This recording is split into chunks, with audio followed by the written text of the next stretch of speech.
Hi everyone, Anthony Fantano here, the internet's busiest music nerd, and it's time for a review. Brian Eno, LUX.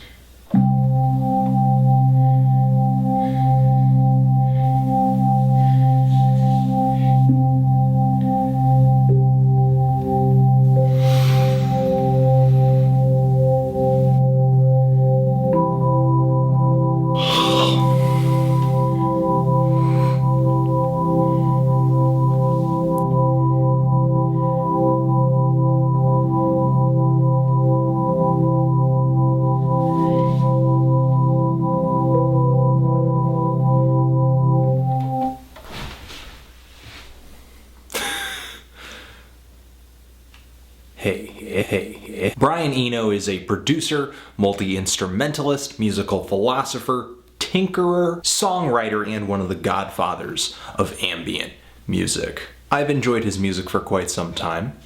Maybe not as long as others, considering what are considered to be his best albums were released before I was even born. However, his contributions to ambient music as well as art rock and art pop are very long-standing and can be felt on many modern records, including new LPs from MGMT, Coldplay. He's worked with other great artists like U2 and Laurie Anderson and Devo, Talking Heads. His forward-thinking approach to music production and just music in general has permeated so many levels of music today, from the obscure to the ultra-popular. And as this dude plows through his 60s, he still puts out records, and when he does, people pay attention. Like in 2010 when he put out Small Craft on Milk Sea, which was a collaboration with these guys. And last year, Eno had a collaborative LP titled Drums Between the Bells, which was kind of an album of ambient pieces featuring poetry from Rick Holland.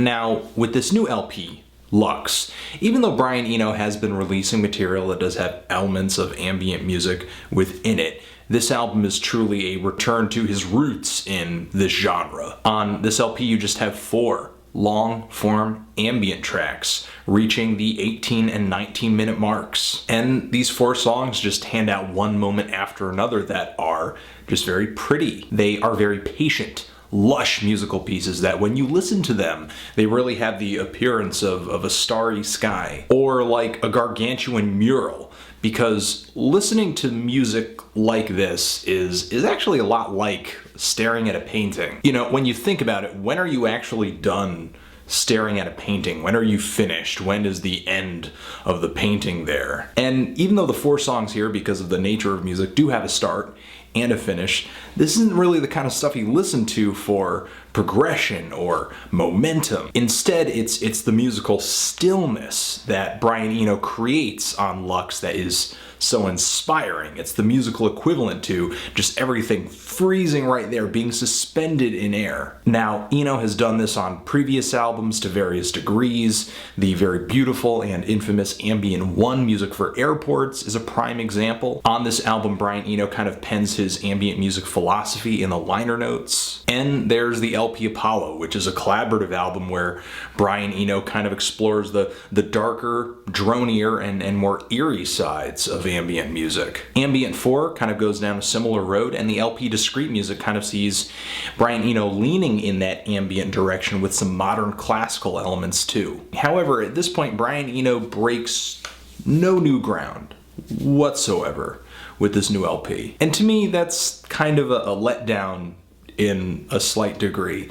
The only surprise that I found to be on this album is that Brian does bring in quite a bit of instrumentation to kind of make LUX happen. Yeah, there's piano on here, but as far as I can tell, I'm also picking up synths and strings and guitars. Surely instruments Eno has worked with before, but I find it interesting that he creates ambient pieces with all of these instruments together and finds places for each of them without coming out with a clearly patterned song. Surely every everything on here works in tandem, and there is a progression that can be followed if the listener decides to dive that deeply into what's going on here. And sometimes the instruments do work together to create a very obvious shift in mood. The song Lux number 3 on this LP, especially at its start, does have a slightly sour and darker tone to it. Only slightly, though. Nowhere on this album, despite shifts like that, does the music here kind of pull the listener out of the stargazing mindset. It's something that can be enjoyed musically or texturally, but only at a very, very slow pace. Really, the darker and eerier side of Brian's work with ambient music does kind of get left out in the cold on this one, as if the cover art didn't already make that kind of apparent.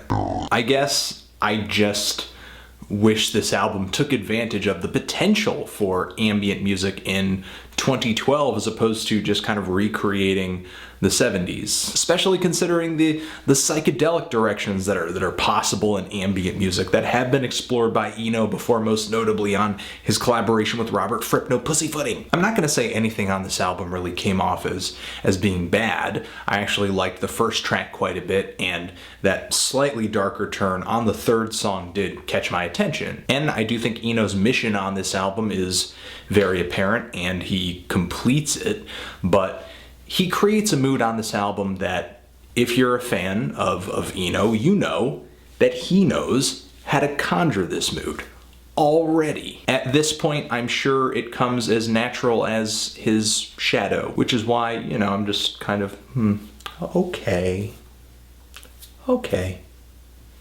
all right. And if it means anything to you, I have found his previous ambient works to be a bit more evocative. I'm kind of feeling a strong 6 to a light 7 on this LP. If you've given it a listen, what did you think of it? Did you love it, hate it, why, and what should I review next? Anthony Fantano, Brian Eno, forever.